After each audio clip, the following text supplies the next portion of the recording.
Hi everybody, it's me Jill and welcome to Jill Informed. This is the recap of The Real Housewives of New Jersey, Season 10, Episode 17, The Reunion Part 1. Alright, the reunion hasn't even started and all the backstage stuff and previews for what is to come over the next 3 parts of this reunion. I'm excited. I can't wait. We have got people coming after Jennifer, Jennifer coming after everybody else. We've got Teresa and Margaret. That doesn't look like it's going to go so well. We have the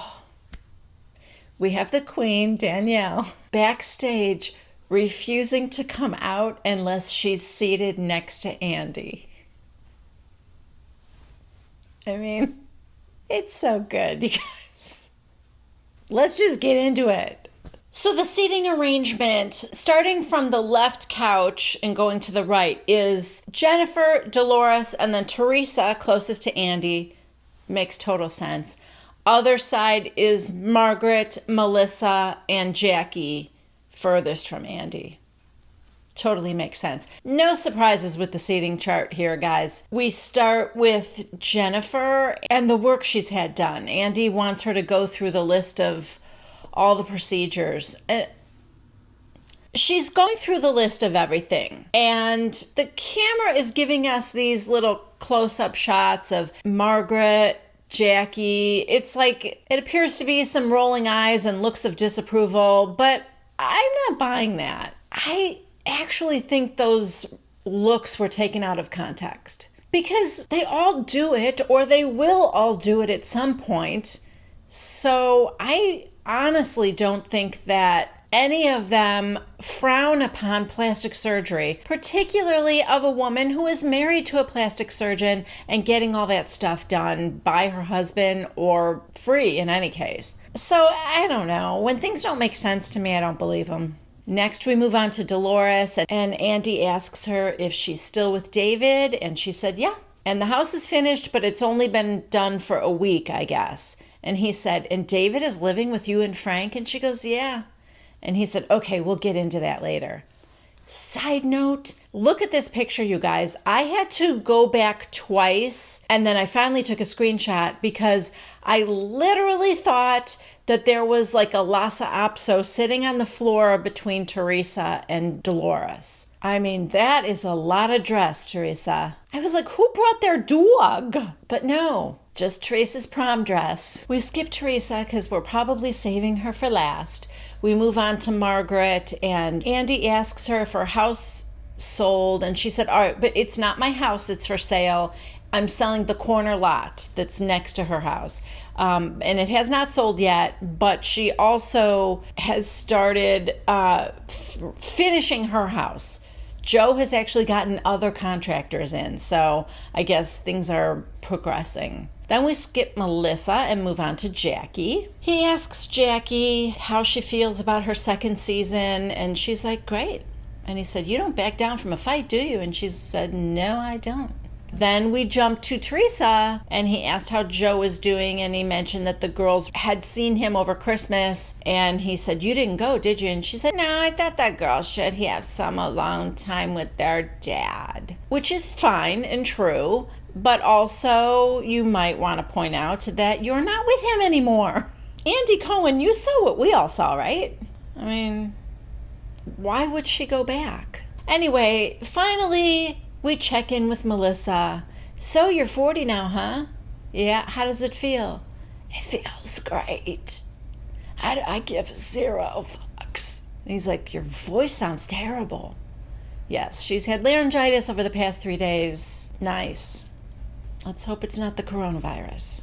Side note, just a little reminder to all of you guys who I love and care about to please take care of yourselves right now with this COVID-19, the coronavirus. We really need to be kind of vigilant about doing those extra little steps like washing your hands for at least 20 seconds with soap and water, being careful not to touch your face, your nose, those kind of things. Whenever you come in from outside or using public transportation, or even like your hands on the steering wheel of your car, that kind of thing, to always remember to wash your hands before you do anything else. And here's something new that I just started doing a couple days ago. Your smartphone carries the most germs probably of anything. You're touching it, you're setting it down on things, you're putting it up to your face. I mean, it's just kind of a breeding ground for bacteria. So what I heard was to use a microfiber cloth and isopropyl alcohol, spritz the alcohol on the cloth and wipe it down, both front and back. And I've been trying to do that at least a couple times a day, so we'll see. Anyway, stay healthy. Oh, okay. So Jennifer kind of goes after Melissa a little bit. I don't care. I get a kick out of her. Sorry. So Andy, we go through the whole, like, Melissa and Joe getting tested to see if they could go through IVF procedures, I guess. And Melissa's fine, but Joe, out of what normally should be 15 million sperm per milliliter, had 3.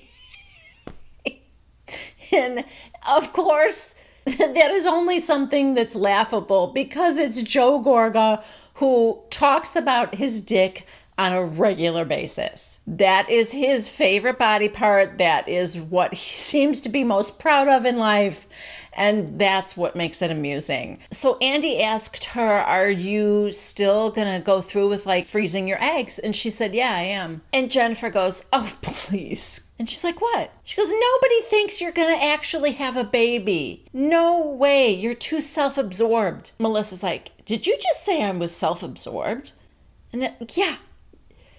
Why? And she goes, oh my God, your 40th birthday party, Melissa. And Andy said, okay, so other than that, why do you think that? And she said, oh, you just, all the selfies you do, and you just go, oh, I look good in this. Oh, Melissa's looking good. And she said, what? And Margaret goes, I never saw her do that. And then Jennifer said, well, that's what I heard. So now the question is, who told you that? And she goes, I'm not going to say who.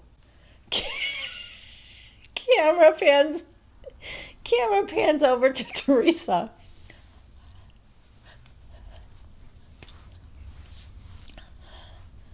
She would be terrible at poker because she definitely has a tell.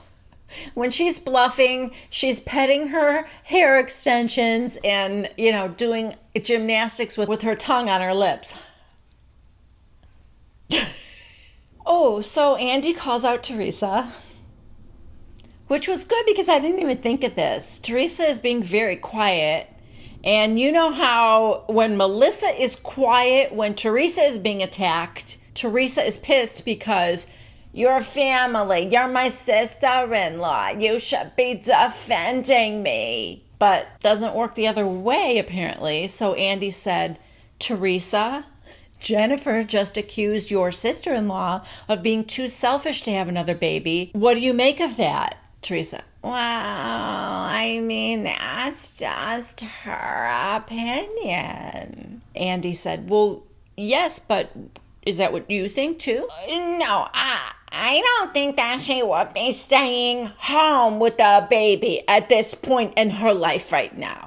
Well, yeah, we know. She got an au pair for her other kids. So, yeah. And then Melissa even said that, well, yes, I would have done it differently this time. This kid would be raised differently than the other 3 were. And that was part of her decision to not do it right now or something. I don't know.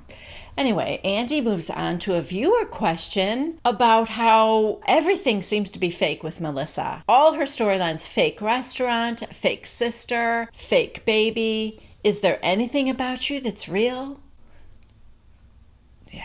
Yeah. I'm sorry. We're all thinking it. Okay, so Melissa's response is that the restaurant was real and that she said that guy really screwed us over. So that's what happened there.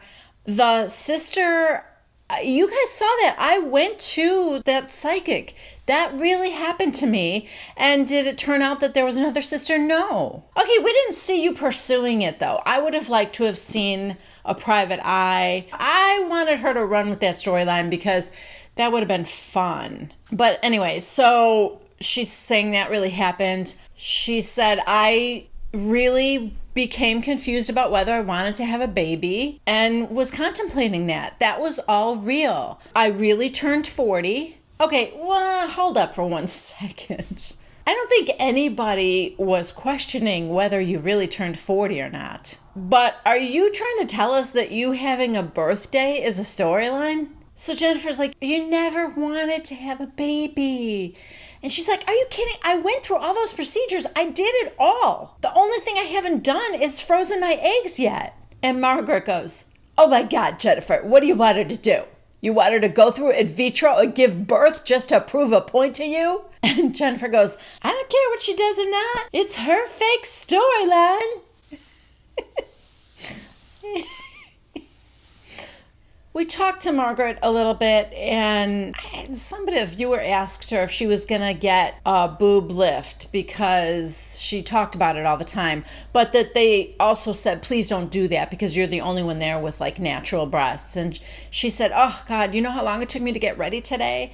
And Andy said, well, you know, you do have the girls out. And she said, oh, come on, Andy, what do you want me to wear, a turtleneck here? And he said, no, I don't. Nothing wrong with a turtleneck, just saying.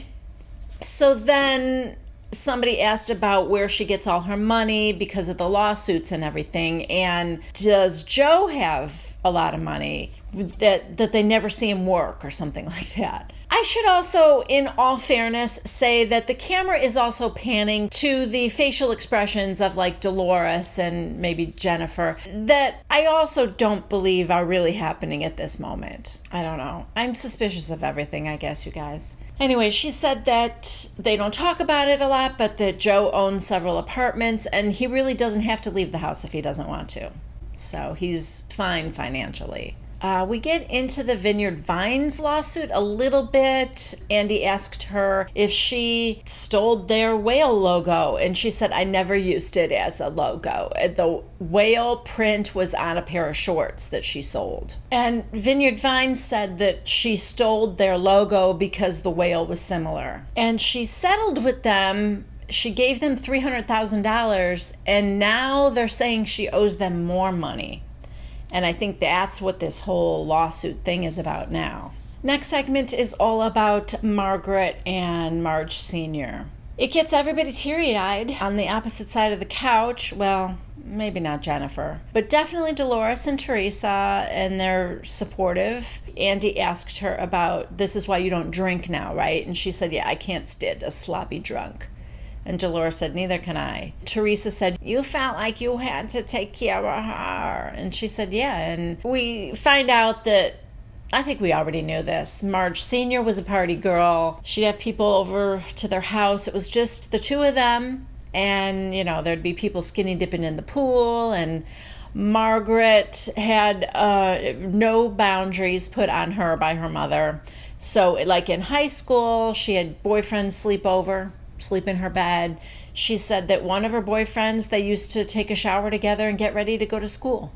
So that's kind of how she grew up. We also find out that she doesn't know for sure if her father is even alive or not. He left when she was little. Again, Teresa kind of comes to her defense. When Andy said to Margaret, you don't seem like too emotional about not knowing who your dad is. And she said, no, I'm not. Teresa said, that's how my mother was too, because her father left when she was a baby. I don't know. I'm surprised by it a little bit, but anyway, we move on to Dolores. People are always wanting her and Frank to be together and think that they're having sex still. And Dolores said that she and Frank Sr. have not had sex since Frankie was conceived. She said maybe a couple of times after that while she was pregnant. That's it. I don't know. Do you guys believe her? I kind of do, because it sounds so specific to me in terms of, like, you know, knowing that this is a time when it stopped. And he hurt her. We cannot. This was before we knew her. So it's hard. If it was on the show, much like Joe Giudice, the way he treated Teresa, and we all get it. This is hard because the only Frank Sr. we know is sort of like a lovable lunkhead, you know? And you kind of want them together. But he even admits it himself. He cheated on her all the time. He to this day wouldn't get back with her because he doesn't know if he wouldn't do it again. So I kind of believe her. And she did say to all of the fans that she loves that they would like to see them back together again, but it's never going to happen. So where things stand today is that Dolores is ready for David to move into his house, but she is not going with him. She does not have a ring. She is not engaged. She thinks he should want it from her. She is a catch. And yeah, not happening. The other ladies are like, yes, you deserve, that would upset me too, and you deserve more, and you are a catch. And then Jennifer starts to have a different viewpoint in that she thinks that Dolores just put up with, that she's settling, and she put up with so much for so long. And Dolores is trying to disagree with Jennifer, but Jennifer keeps talking, and so then Margaret is like, can Dolores talk? And neither of them heard her, and they're like, what? And Margaret goes, shut up. Jennifer, you shut it. I cannot get over a couple of things with Jennifer's look. The dress, all right. And by the way, before I say this, I want to tell you that I love her dress. I really do. But every time the camera pans over to them, her dress reminds me of a blueprint. Like schematics for like a building project or something. But I love the dress. I am not good with designers at all. I do not know what it is, but it kind of looks like a balmain. Let's see if I'm right. I would be shocked if I was right about that. Anyway, the thing that is distracting me now is that she's wearing her hair very straight, and she's got these two like rainbow, it isn't like hair pieces. It's, at first I thought it was like a chain. Now I think it's just maybe like a beaded thing, but rainbow colors. I can't decide if I'm distracted in a good way or a bad way. It definitely does not add to the look, the dress or her hair or anything. I think she probably would be better without that. But on their own, they're kind of fun. I just don't think for this event. We move on to Dolores' relationship with Jackie. And you guys, I almost forgot how adversarial they were, because that was pretty early on in the season. And honestly, I feel like they've not had any issues since. But, you know, remember the dog with a bone. You're like a dog with a bone. And Jackie being very hurt that Dolores didn't consider her a friend. Yeah, that whole thing. Also, Jackie saying, I don't consider it a loss, Dolores. And Dolores, okay, Jackie. Yeah, good times. But yeah, I mean, it feels like that was forever ago. I barely remember all that. Andy asks Jackie what she thought that Dolores meant by saying that she didn't have the same values that she has, and that she always says she's old school. And Jackie said, I don't know. I just thought she meant that things were stricter in her household. I mean, I don't know. I was more liberal. And Dolores said, liberal's okay. I'm getting there. Teresa laughs. And then Andy said that some viewers thought that Dolores' remarks were anti-Semitic, and did she think that? And she emphatically said, I never took it that way at all. And Dolores kind of nodded her head like, you know, good, I didn't mean it that way. Dolores says she was very hurt by those comments because she is not that way at all. And that she thinks she's probably been with more Jewish men than Jackie. He asked Dolores if she considered herself to be friends with Jackie now. And she said, I do. I love her relationship with Evan. And, you know, I just need to get to know somebody first. Jackie said, yes, Dolores and I made a real effort after that to be friends with each other. And that she feels good about it too. Jennifer kind of makes a face. And Jackie goes, Jennifer, why make a face at that? Jennifer goes, I just made a face. Under her breath, sort of. I mean, she's mic'd. Melissa said, ugh, gross. So annoying. And now Andy's like, well, what? Why are you making a face? And she goes, I don't know, I just thought it was kind of like, ugh. Jackie goes, why do you think that? She goes, I don't know. I just thought it was corny. And Dolores goes, well, okay, you could think whatever you want. Jennifer is now alienating herself from Dolores, too. A viewer question asks Jackie who she thinks of the other cast members are good parents or something like that. And she said, honestly, I think all of us are good parents. Good person, I might have another opinion. Then Andy said, well, one thing's for sure, you differ in that you all parent in different ways. And then we get a montage of all the kids. And, let me just say this. For Jennifer, Jackie, and Melissa, we all get scenes of the kids being pretty wild. So it's just, I don't know, again, a little bit manipulated, because you could find a wild scene of Teresa's girls and you could find a calm scene of Jennifer too, right? You could have a scene of her like with Gabriella and how insightful that kid is and everything, But anyway, the montage ended with Frankie Jr. and Gia going to prom. And we cut back to the ladies on the couches, and Jennifer said, I would have arranged that marriage by now. And everyone kind of laughed. We'll move on to Margaret a little bit, who is touchy about the mother subject because she has an estranged relationship with her stepchildren.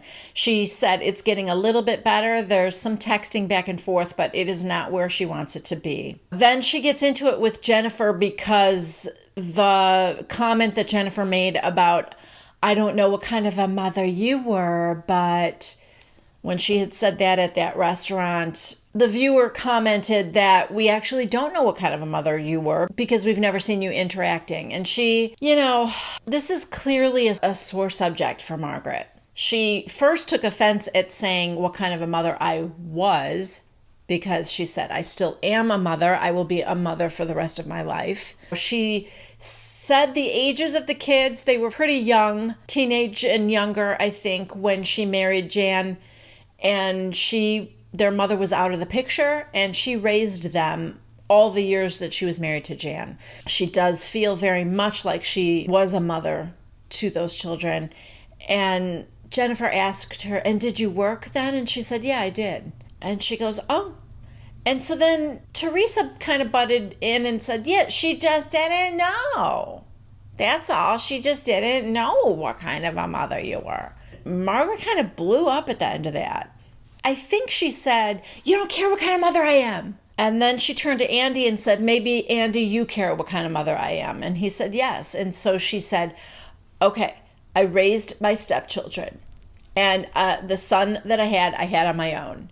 And he said, okay, you had that son with Jan. And she said, yes. And they were all adults by the time I left Jan. Okay, Jennifer and Margaret are just kind of going after each other. Margaret, I'm Team Margaret, you know that. But I wish she would at least let Jennifer say what she has to say without like shutting her down. She keeps trying to shut her down before she even gets out what she wants. Because, of course, this turns into Margaret shaming her for being a stay-at-home mom, which isn't exactly what Margaret did. And she said, listen, I have all the respect in the world for stay-at-home mothers. It's the hardest job in the world.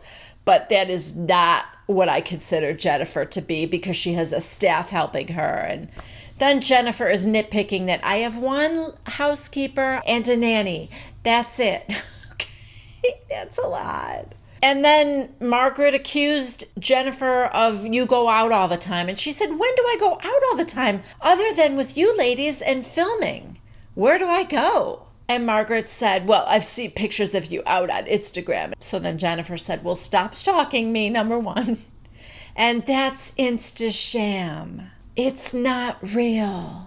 So that gets Margaret to say, well, it's not Insta-sham for me. I post real things in my real life on Instagram. Now we shift gears and talk about Jackie's eating disorder. Andy said that there was a lot of buzz about that scene with your dad on social media. When Jackie said, Dad, I almost died. And he said, it was almost worth it. Andy asked, do you think he gets it now? And she said, I think he does. The fact of the matter is I kept a lot of things from my dad, and he did not know how bad it was. Dolores asked Jackie if she still, like every single day, fights it.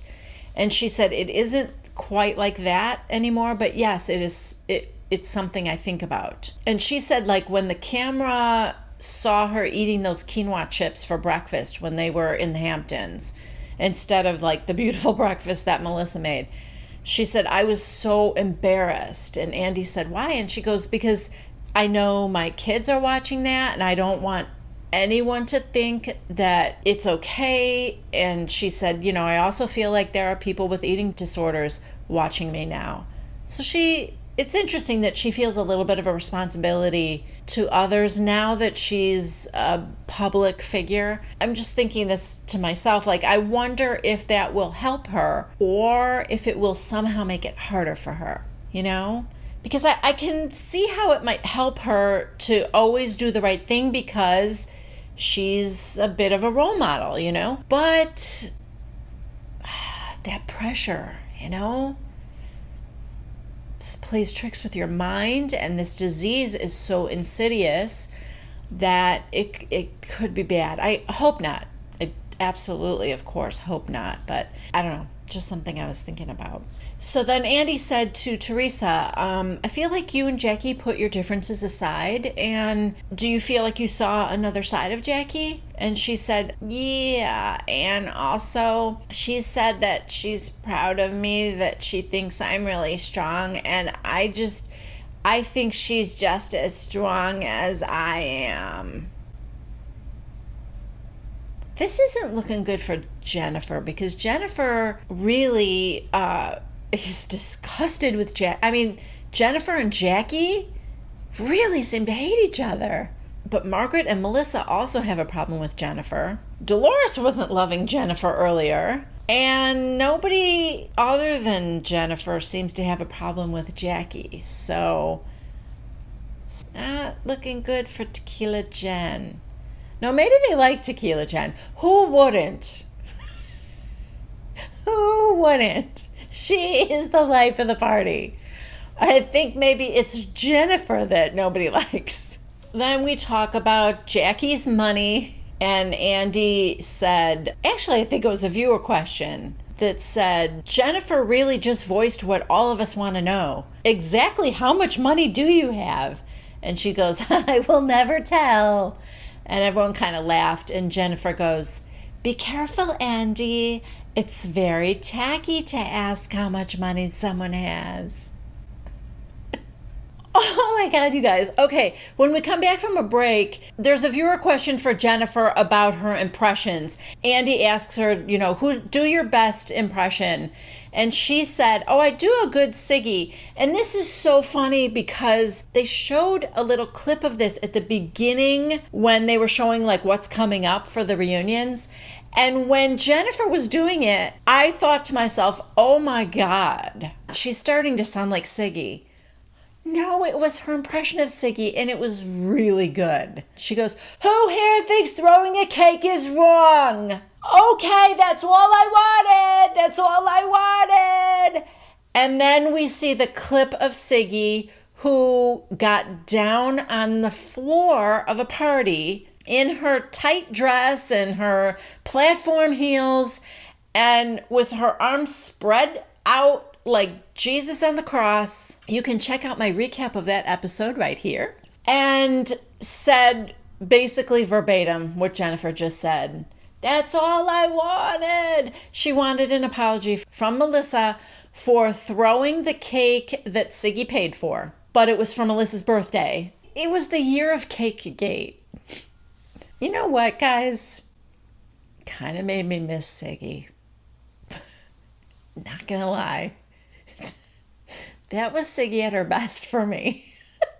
Okay, so much in the same way that talking about Jackie's anorexia was sort of somewhat bonding for the group, you know, everyone on both sides were all in agreement and about, you know, feeling for Jackie. Now we have Jennifer and the storyline of her and Gabby, the bullying, and then how that tied in with Steven, her brother who's gay, and his relationship with his mom, Jennifer's mom, and how accepting she was or was not of him. So we see that whole thing, and then Andy asks Margaret, pretty pointedly asks Margaret what she thought of all that. And Margaret said, well, it's whatever's going on between me and Jennifer. I thought she handled that beautifully. And Jennifer's like, thank you. So I know it's manipulative, but it feels good to me. I like when we could get below the petty arguing to find out that these women really, when push comes to shove, and when the subject matter is serious enough that they kind of can bond or see each other's point of view in a way, it feels good to me. Even though I know I'm kind of being played by Bravo. Andy asks about Jennifer's mom and Steven's relationship now, and she said it's amazing. And it wasn't until we were forced to talk about it that things started to improve. She also said that all of her children know now. And they're like, okay. Oh, God, we talk about the tweet from Bethenny Frankel. After Jennifer said that she was a comedian, Bethenny Frankel tweeted, said no comedian ever.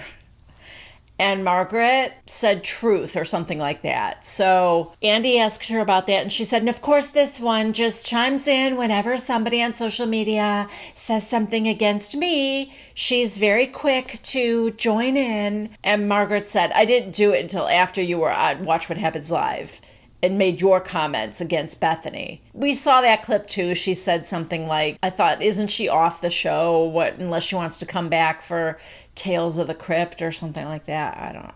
It was kind of dumb. Then Jennifer said, well, Bethenny is a public figure and she should know that there's going to be ramifications, and I'm not going to take that lightly. And Margaret goes, oh my God. Jennifer, she cackles, but it is very similar to Margaret's, I'm just going to say. Anyway, Margaret's like, ramifications? And then Andy goes, what ramifications were there? Did you lose comedy work? And she goes, absolutely not. It just means that if you come after me with something, I'm going to have a comeback. All right, now we're getting into the Melissa and Jennifer stuff. Yeah.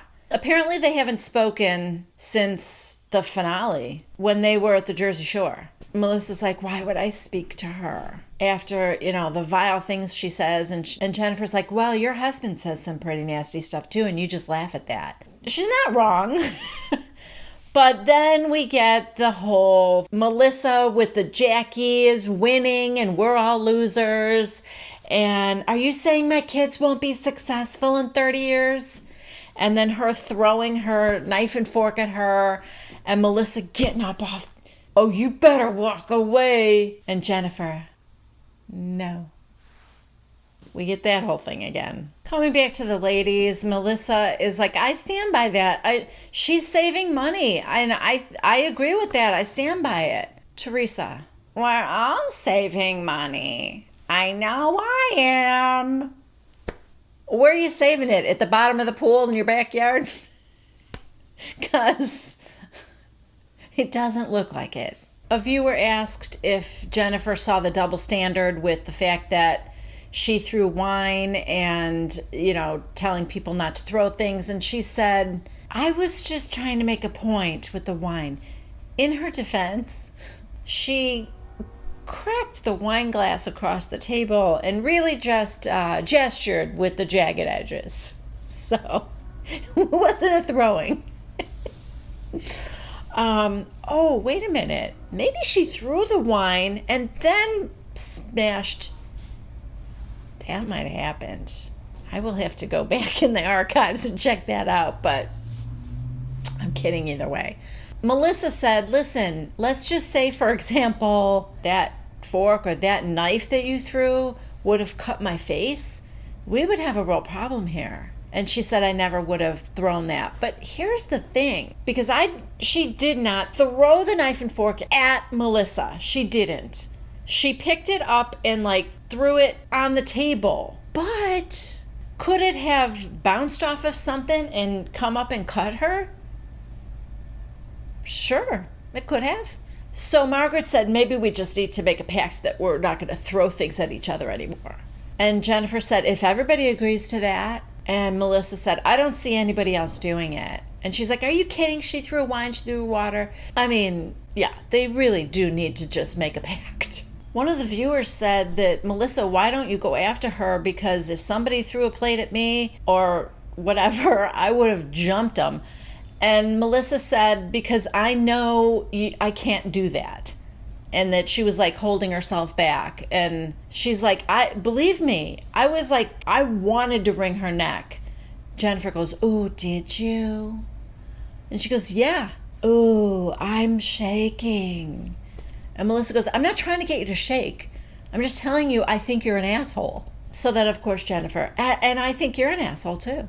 Melissa's like, you need attention. And she goes, no, I don't. You're the one staring at yourself all the time, 24/7. And then Margaret said that Melissa is very critical of herself. And Melissa said, don't judge a book by its cover. Jennifer goes, that's what you guys do to me. And Margaret goes, no, not your cover. Your cover's gorgeous. It's your insides that suck. And that is the end of part 1. Previews for next week look pretty good. Teresa wants her next man to be Jewish. So then Andy goes, Teresa Cohen. All right, guys, thank you so much for being here with me. Please subscribe if you haven't already. Give this video a like if you do, and leave a comment down below. And I hope you join me next week for The Real Housewives of New Jersey, the reunion part 2. I'll see you then. Bye.